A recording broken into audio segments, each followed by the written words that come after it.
그 후에 예수께서 갈릴리에서 다니시고 유대에서 다니려 아니하심은 유대인들이 죽이려 함이로라. 유대인의 명절인 초막절이 가까운지라 그 형제들이 예수께 이르되 당신이 행하는 일을 제자들도 보게 여기를 떠나 유대로 가소서. 스스로 나타나기를 구하면서 묻혀서 일하는 사람이 없느니 이 일을 행하려 하거든 자신을 세상에 나타내소서. 이는 그 형제들까지도 예수를 믿지 아니함이로라.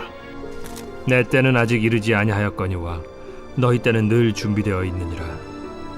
세상이 너희를 미워하지 아니하되 나를 미워하나니 이는 내가 세상의 일들을 악하다고 증언함이라. 너희는 명절에 올라가라. 내 때가 아직 차지 못하였으니 나는 이 명절에 아직 올라가지 아니하노라. 이 말씀을 하시고 갈릴리에 머물러 계시니라. 그 형제들이 명절에 올라간 후에 자기도 올라가시되 나타내지 않고 은밀히 가시니라. 명절 중에 유대인들이 예수를 찾으면서 그가 어디 있느냐? 예수에 대하여 무리 중에서 수군거림이 많아 어떤 사람은 좋은 사람이라.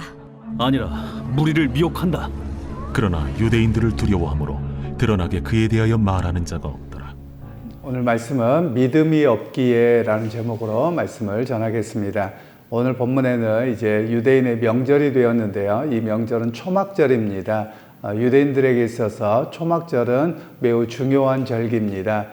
두 가지의 의미를 가지고 있는데요. 하나는 이스라엘 백성들이 광야에서 생활할 때 텐트를 치고 살았습니다. 그것을 초막이라고 하는데요. 그래서 그 텐트를 치고 살았던 것을 기억하는 것입니다.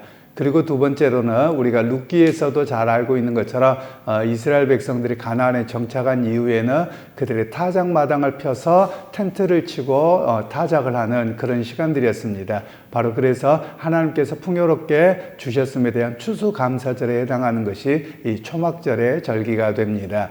그러면 이제 예수님 당시까지 왔을 때는 이 절기가 되면은 유대인 남자들은 전부 다 예루살렘에 가서 성전에서 하나님께 제사를 드리는 그런 율법적인 규례가 있었습니다. 바로 그런 상황에서 예수님께 제자들이 예수님 유대 땅으로 가서 예루살렘에 가서 당신을 좀 드러내십시오. 인기를 드러내고 사람들에게 알려서 어떤 큰 일을 행합시다 라는 이야기를 하게 되었습니다.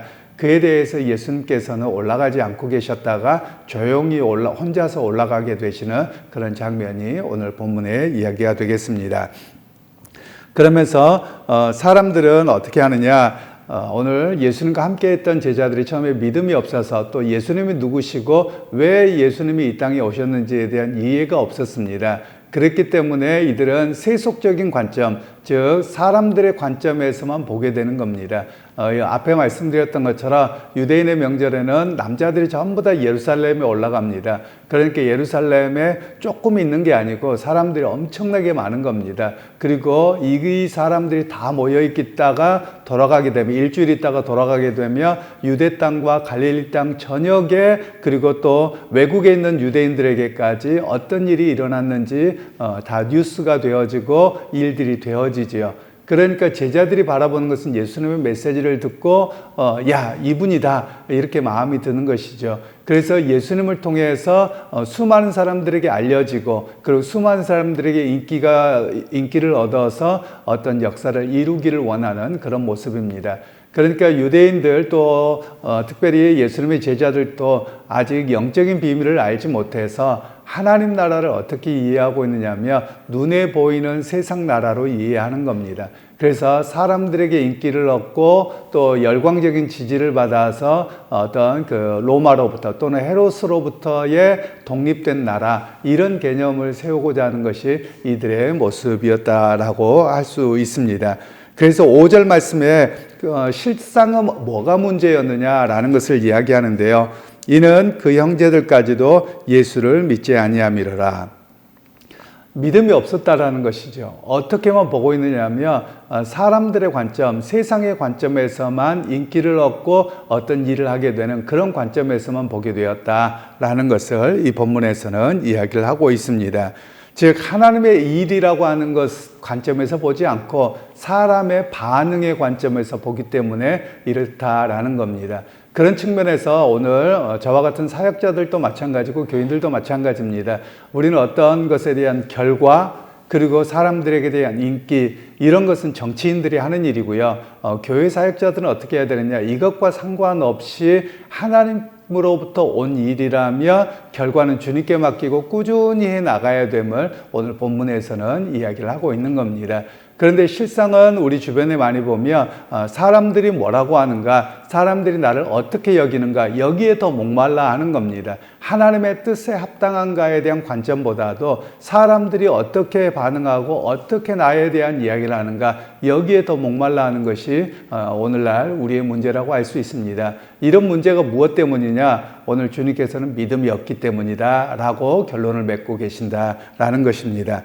그런 면에서 오늘 믿음의 사람들이 해야 될 일이 어떤 일이냐? 하나님 앞에 우리가 철저하게 우리의 시선을 하나님께 맞추어야만 합니다. 사람에게 맞추는 것이 아니라 하나님께 맞추어서 하나님이 나를 어떻게 보고 계시는가, 하나님이 원하시는 뜻을 내가 행하고 있는가, 그것을 끊임없이 바라보아야 됨이 우리의 모습인 것을 성경은 이야기를 하고 있습니다.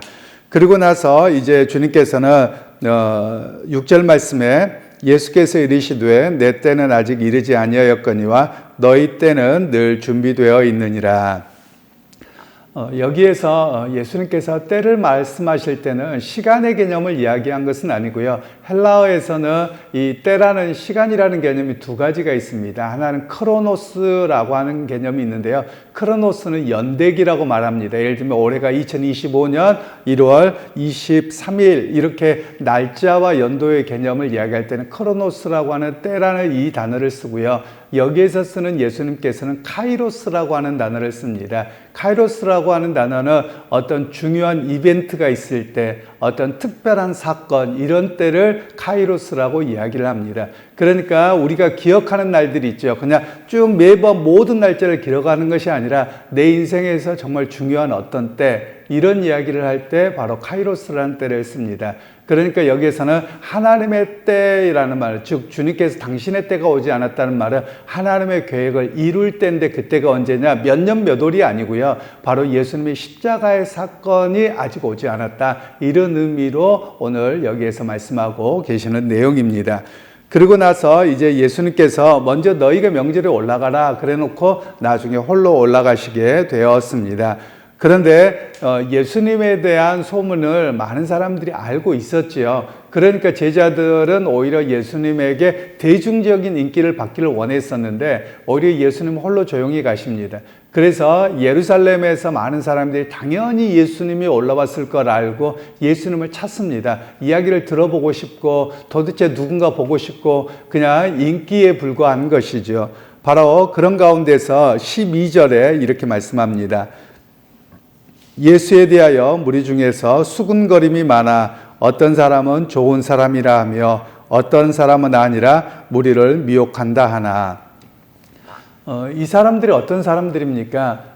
그냥 일반적인 사람들인데요. 이 사람들은 예수님의 말씀을 직접 듣거나 예수님이 행하신 사역을 직접 보고 말하는 것이 아니라 누가 그러더라, 이래서 사람들은 좋은 사람이다. 또 어떤 사람은 누구에게 듣기를 율법을 깨뜨린다더라, 안식일을 깨뜨린다더라, 그래서 나쁜 사람이다더라, 이렇게 여론이 형성되고 있는 모습을 볼 수 있습니다.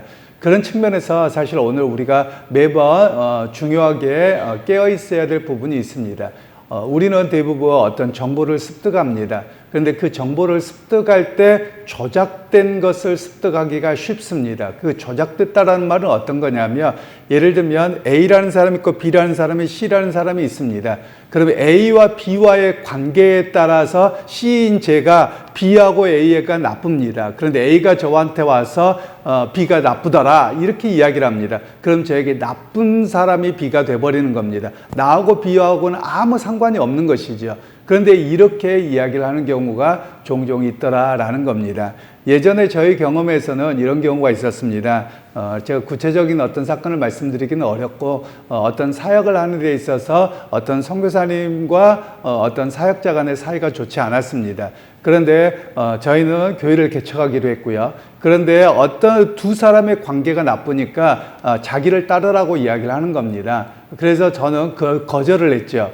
그랬더니 저하고 서먹서먹해지려고 하는 겁니다. 그래서 제가 분명하게 이야기하기를, 당신 두 사람의 문제를 가지고 나와의 관계를 깨뜨리지 마십시오. 나는 A하고도 좋고 B하고도 좋지 A, B 당신의 나쁨의 문제를 왜 나에게 이식을 시켜서 누군가에게 선입견을 가지려고 하느냐. 나한테는 그걸 하지 마십시오 라고 했습니다. 그래서 지금도 저는 A와 B와 모든 사람하고 관계가 좋습니다. 자기들끼리는 왕래 안 하더라도 거기에서 멈춰야 된다는 것이죠.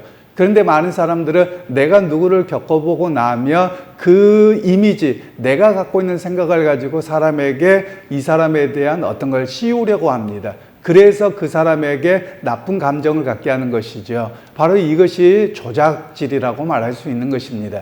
이런 문제는 개인의 문제만 나타나는 것이 아니라 정치의 영역이나 문화의 영역에서 사람들 관계에서 나타나기도 하고요. 심지어 교우들 관계에도 나타나기도 합니다. 여러분 이런 것들은 우리가 좀 금해야 될 부분인 것을 우리가 이 본문을 통해서도 배울 수 있습니다.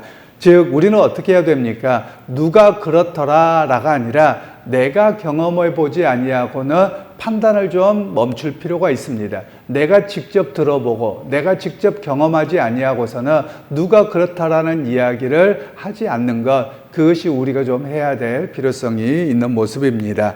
그러면서 오늘 우리에게 결국 이런 모든 문제에 대해서 예수는 뭐라고 이야기를 하느냐? 믿음이 없다라는 거예요. 예를 들면 예수님께서 오셔서 행하는 일들을 보면 또 들었습니다. 그러면 정말 이 일이 하나님으로부터 온 일인가? 구약 성경에서 어떻게 말씀하고 있는가를 좀 살펴봐야 되는데 그렇지 않습니다. 그냥 여론 선동에 그냥 전부 다 넘어가 버려서 믿음 없는 사람의 모습이 되었다라는 겁니다. 여기에서 또 한 가지 우리가 기억할 필요가 있습니다. 제가 종종 말씀을 드렸습니다만 우리는 이렇게 좀 피해의식을 이렇게 갖는 것 같습니다. 예를 들면 제가 다른 사람과 있습니다. 그런데 다른 사람이 저를 꼬드겨서 어디에 투자를 했다고 하십시다. 그런데 돈을 왕창 잃었어요. 그럼 누구 책임입니까? 내 책임입니다. 그런데 우리는 뭐라고 이야기하냐면 저 사람이 나쁘다고 이야기를 합니다. 왜 제가 이렇게 이야기하냐면 이 사람이 아무리 나를 꼬드기고 온갖 사탕 발림을 다 하더라도요, 최종 결정은 내가 한 거예요. 내가 돈을 준 거고 내가 어디에다 투자한 것이거든요. 그런데 우리는 나는 아무 잘못 없고 이 사람만 나쁘다고 이야기를 하는 겁니다. 그러니까 여러분 내가 바르게 서 있어야 되거든요. 여러분 이런 모습이 어디에도 나타나냐면 자식을 키우는 문제도 나타납니다. 대부분에 보면 학교에 가서 문제가 있어서 불려가면 선생님들에게 내 자식은 아무 문제 없고요, 저 친구들이 문제예요. 항상 그렇게 이야기하거든요. 그런데 나중에 보면 그 사람이 주범인 경우가 많거든요. 부모들도 그렇고 우리의 삶이 그렇다라는 겁니다. 그러니까 여러분 우리는 누군가에게 여론 선동뿐만 아니라 내 책임까지도 남에게 떠넘기려고 하는 그런 죄된 본성이 우리 각자에게 있다라는 겁니다. 그래서 우리가 좀 해야 될 일들이 뭐냐면 책임 있는 삶을 살아야만 합니다. 즉 나 자신이 어떻게 믿음 생활을 하고, 결국 믿음은 나의 문제입니다. 부모나 또는 배우자 간의 믿음을 끌어주는 것이 아니라 내 믿음으로 응답하는 것입니다. 남의 이야기를 듣고 그렇다더라가 아닙니다. 예를 들면 예수님에 대해서도 예수 믿으면 구원받는다고 합디다, 이래가지고는 구원받지 못하는 겁니다. 내가 예수님의 구원자인 것을 확실히 믿습니다. 이 고백이 있어야 된다는 것이죠. 그런데 오늘날 많은 이들은 목사님이 그러는데요, 예수 믿어야 된다고 합디다, 또는 예수를 믿어야지 천국에 간다고 합디다, 이런 정도에서 멈추려고만 한다라는 겁니다. 여러분 이런 믿음에 서 있어서는 아니 되는 것이고요, 온전히 내가 경험하고 내가 만나고 또 나의 고백이 되어져야 됨을, 그것이 참 믿음이라는 겁니다. 그래서 여러분 오늘 우리가 믿음 생활하면서 우리가 삶의 자리에서 여론 형성이나 조작하는 거나 이런 것에서 흔들리지 아니하고 내 믿음으로 주님을 고백하고, 그리고 그 주님의 고백 속에서 세상을 바르게 보고, 또 하나님께서 주신 사역이라고 하며 흔들리지 않고 감당하게 되는, 사람의 소리에 흔들리지 않고 감당하게 되는 그런 우리 모두가 되시기를 주님의 이름으로 축원합니다. 하나님, 오늘도 주께서 은혜 베풀어 주셔서 우리에게 믿음을 고백하게 하셨습니다. 사람들의 이야기가 아니라 나의 고백이 되어지기를 소원합니다. 하나님, 또한 사람들은 오히려 하나님이 어떻게 나를 보실 것인가에 대한 관심보다는 사람들의 인기와 또 사람들의 열광하는 것에 오히려 더 마음을 쏟기도 합니다. 하나님 믿음의 사람으로 우리의 관점은 철저히 하나님의 시선에 두고서 우리의 믿음 생활을 해나가게 하시고 흔들리지 않는 우리의 모습이 다 되게 하옵소서. 예수님의 이름으로 기도하옵나이다. 아멘.